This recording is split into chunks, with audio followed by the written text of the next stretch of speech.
things are much cooler, much better. There were 34 militant groups or terrorist groups all over operating, strengths of 3, 4, 5, 8, 10. No one realized that it will come down to once again an internecine kind of a conflict between communities, the way it happened.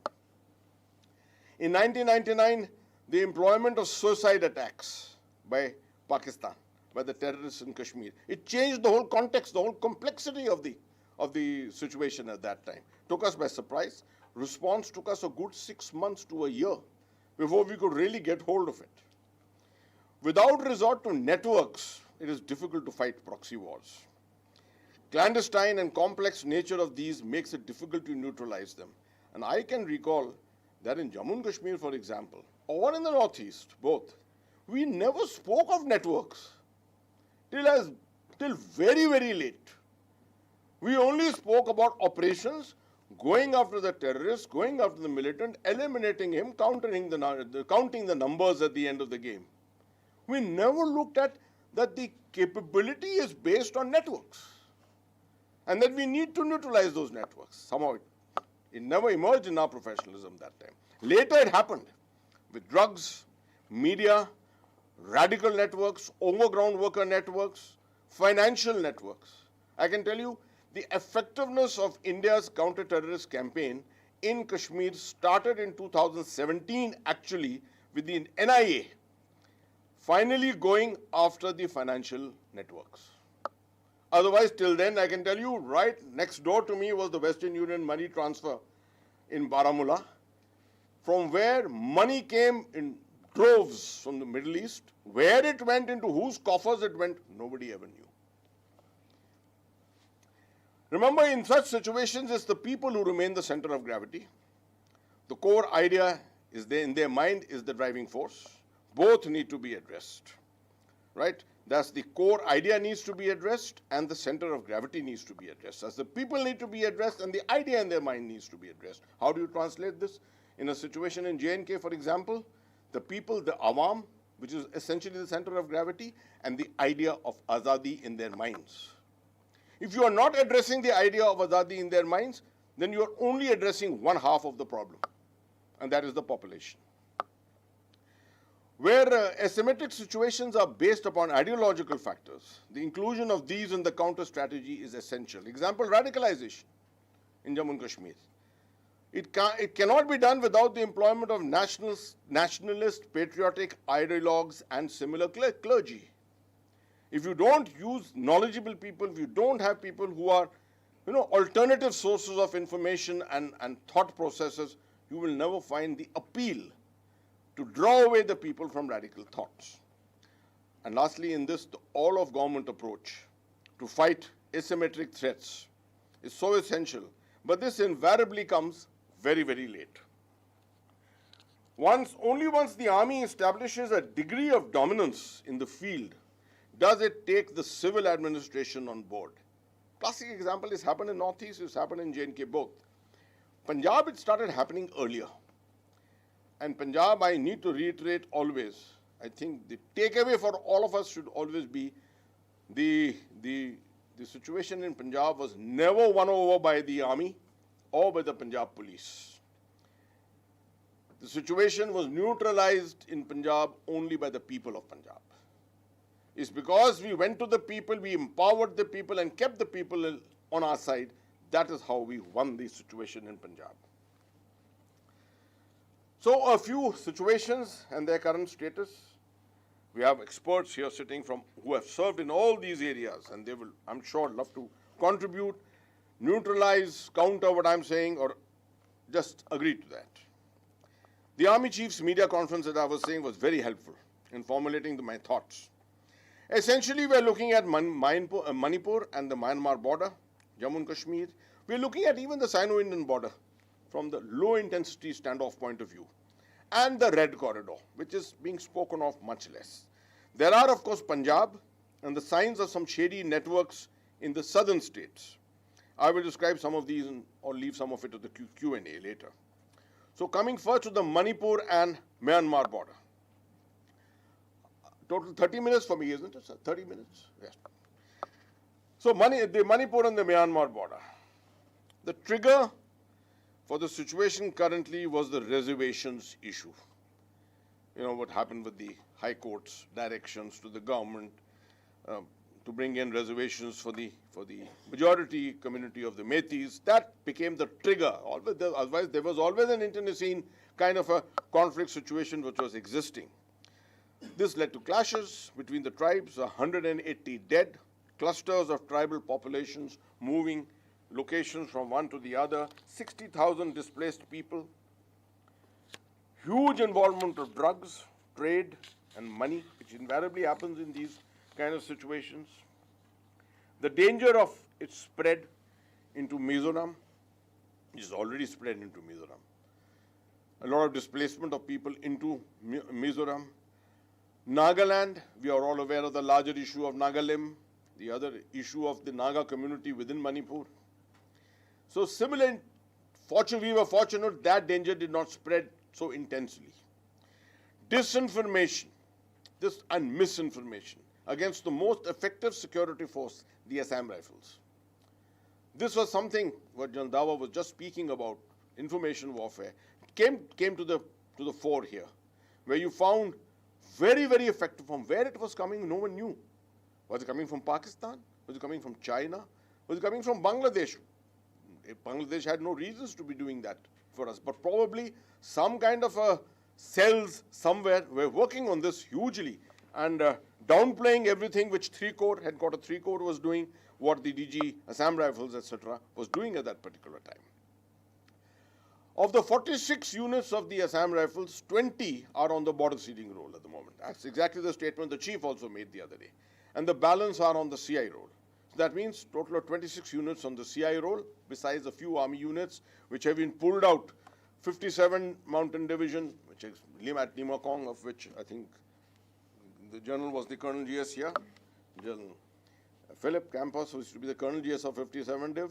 In those days, it was very, very involved in the CI situation, but subsequently, formation headquarters remained there. The units moved up into Arunachal. Some of them are back today. Almost 10 to 12,000 troops are back into Manipur today. So it only enhances the complexity of this entire thing. This whole thing was made even more complex by the civil war in Myanmar. The influx of arms, drugs, refugees, 450 people from the PDF came in. Of course, they've all been sent back, but they came in under the pressure of the local militant groups within Myanmar. There is a proposal going on at the moment to do away with the free movement regime, the 16-kilometer free movement regime, as you're aware, on the border, both sides, 16 kilometers, the population can move freely only with the permits and nothing else. There is also a proposal for a smart fencing. What can fences achieve is something for us to always debate. I personally feel, in my opinion, the fencing in Jammu and Kashmir achieved a hell of a lot. It started with the General Wid's direction that the strength of terrorists in the valley in Kashmir should be brought down to less than 1,000. And it can only be done with the help of a physical obstacle. And that's what the physical obstacle of the fence was. The fence today we are talking about is a smart fence, much smarter than the fence that the army put up in J&K. It's about surveillance, it's about sensors, it's all kinds of things which go into these kind of things. It's not continuous. It is something which is looking at potential areas of infiltration. How effective will this be? Just remember one thing, if you put up a fence anywhere, an obstacle anywhere, any military person will tell you, without covering it by fire, that fence is as good as just putting up something there to be taken down. Right? So that means you will have to deploy troops on it also. How much is this going to be effective there? One cannot really say.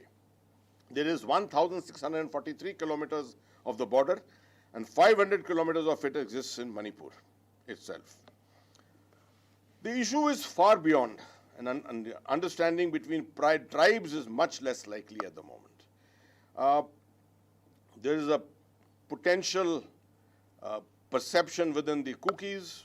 Self-governance is the only thing that they are looking for. And this situation is very akin to the Hutu-Tutsi kind of situation which existed in Rwanda, where I had the honor to serve for the better part of 9 months as a part of the UN peacekeeping forces. So full potential for exploitation exists here as by proxies, by China, Myanmar, if it has any interests, or Bangladesh. You can't say there's no permanence about Bangladesh always being on your side. Current elections have obviously been in our favor. But what the situation in Bangladesh pans out to be, one can't really say. Pakistan too can exploit. And Pakistan has got cells here sitting in Bangladesh, fairly effective. There are lots and lots of overground workers within Bangladesh who work for Pakistani cells. So I don't think that we are looking at any solution for the future, but at least till the elections, definitely not. After the elections, how it is addressed depends on the political situation, that the manner in which it pans out. But I would say perhaps the time would come in the near future when you would require a very, very strong, effective governance in the form of maybe a governor from the army or from the armed forces who understands the situation very well.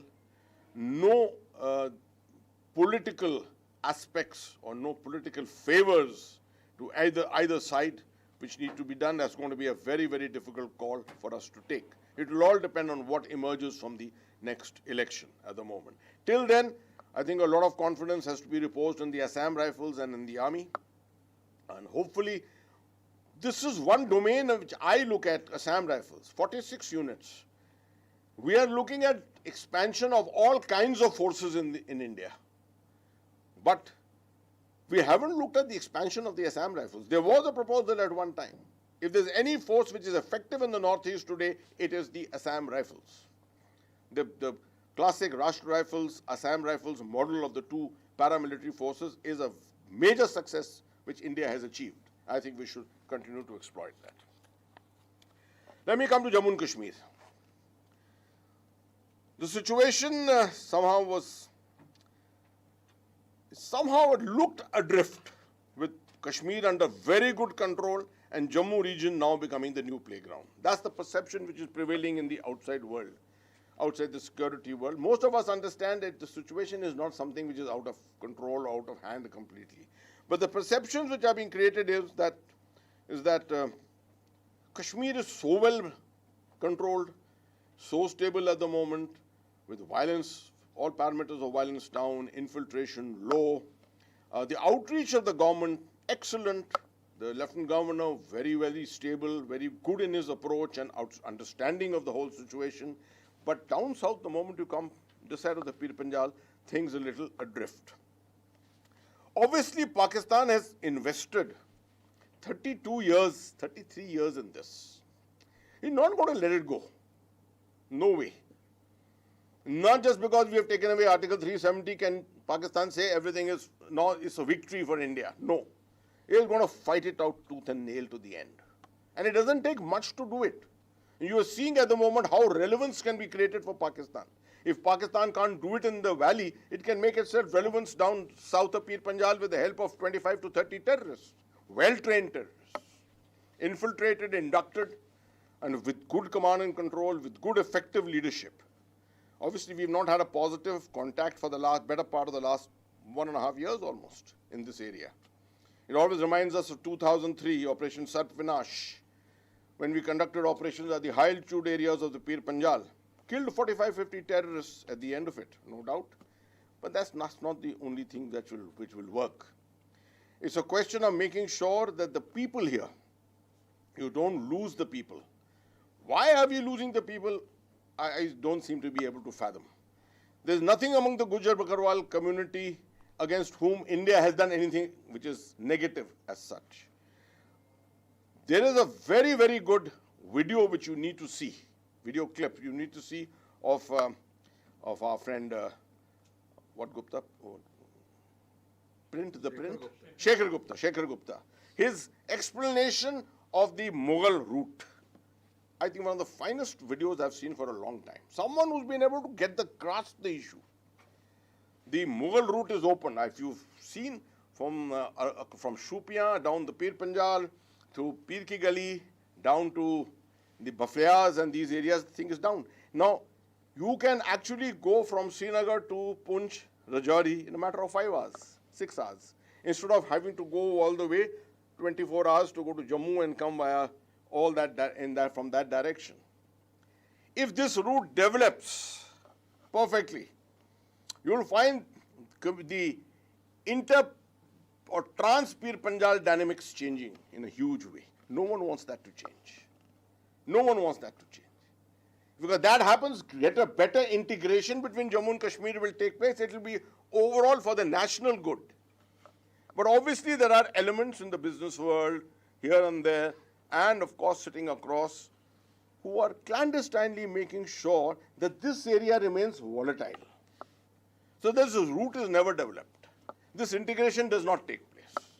Because integration between Jammu and Kashmir is something which has always been a questionable issue. When the government of India in 2019 ensured that they did not separate Jammu and Kashmir into two separate entities, which is a lot of people were thinking at that time they would do, I complimented the government of India for its understanding. It really had understood it. Ladakh could be separated and made into a union territory. But this issue could not be, because Jammu is dependent on Kashmir and Kashmir is dependent on Jammu. Business, emotions, sentiments, everything, the connect is there between the two sides. So this is an issue which will need to be addressed in the near future. Besides, of course, the rest of it is all about SOPs and responses. The army will, as always, come back into it and make sure that they sort out these 20-25 terrorists. It took us the same amount of time in Handwara in 1999. It will do it again this time. There's a new corps commander who's gone there. There will be a new army commander. I'm sure this is a typical way the army does it. It'll go back, take the issue by its throat and make sure it is resolved. But it's the larger issues. What will ultimately happen in the next phase, in the elections? Demographics, delimitation, there are some of the dynamics which need to be clearly understood. At the end of the day, if you have a separate dispensation in Srinagar and a separate dispensation in Delhi, you are going to come back to the same problem. At the moment, things are good because the dispensations are similar at the moment. So these are some of the issues that you need to be. But at the same time, we cannot forget there's an international linkage to this whole thing also. The world saw the first cycle of global terror ending around about 2018 or so. That's with the Islamic State, Mosul, defeat in Mosul. And thereafter, the pandemic, 2020, 2021, and you found a downturn in global terror all over. So finally, with the withdrawal of the Americans from Afghanistan, it virtually died down. Now you're finding from the Red Sea to Afghanistan, the entire area in, I won't say it's in flames, but with all those indicators of a comeback. You're seeing what's happening with the Houthis, attempting to become significant all over again, attempting to make sure that the peace that was established with Saudi Arabia, well, there are elements which do not want that peace to remain, right? You're seeing with the Hamas war going on, the Hamas-Israel war going on, you're finding the issues now shifting towards the northern borders of Israel into the area of Hezbollah, Lebanon, the Levant area, going into Iran, and then what's happening in Afghanistan itself and what's happening on the Afghan-Pakistan border with the various elements there. If you just look at, bring in a connect between all this, these are all the portents of its second cycle coming back of terror. This is how the ISIS was born. Overnight, if you take your minds back to 10th, 12th, 14th of June 2014, this is with a bang that ISIS was born in this manner. So, will this have an effect on us? That is something for us to always look at. Jammu and Kashmir is a partial success story so far. Reducing violence or even absence of violence can give no clear victory of achievement of normalcy. Remember, the absence of violence is not normalcy. It is all what is simmering down below, which you have to take into consideration. The state requires political outreach. It requires energetic administration. It needs efforts at rapprochement between segments and the ability to live together. Pakistan will not let Jammu and Kashmir rest, and Punjab will also remain a thorn on his side. Global terror will find resonance here somewhere. That is always a threat. That is why it is premature to reduce the army or take away the significance of its role. That's the surmise I need you to go away with. For those who think RR can be reduced, for those who think that the Rashtra Rifles can be reduced from 6 companies to 4 companies and you be very happy about it, let me tell you, we are playing with fire. Last part. The Sino-Indian border, well, I'll just touch upon this, but I'll come to the red corridor at the end.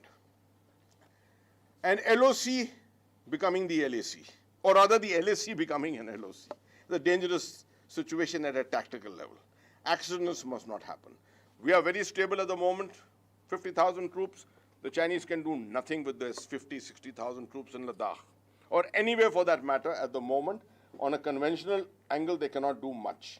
But there is potential of breaches of ceasefire, and that is what China depends on, showing its own significance, trying to browbeat, trying to carry out wolf warrior diplomacy, whatever it wants to do. Restoration of status quo ante that the army chief spoke of is not possible at the moment until the international situation remains as it is, with 2 major wars raging away.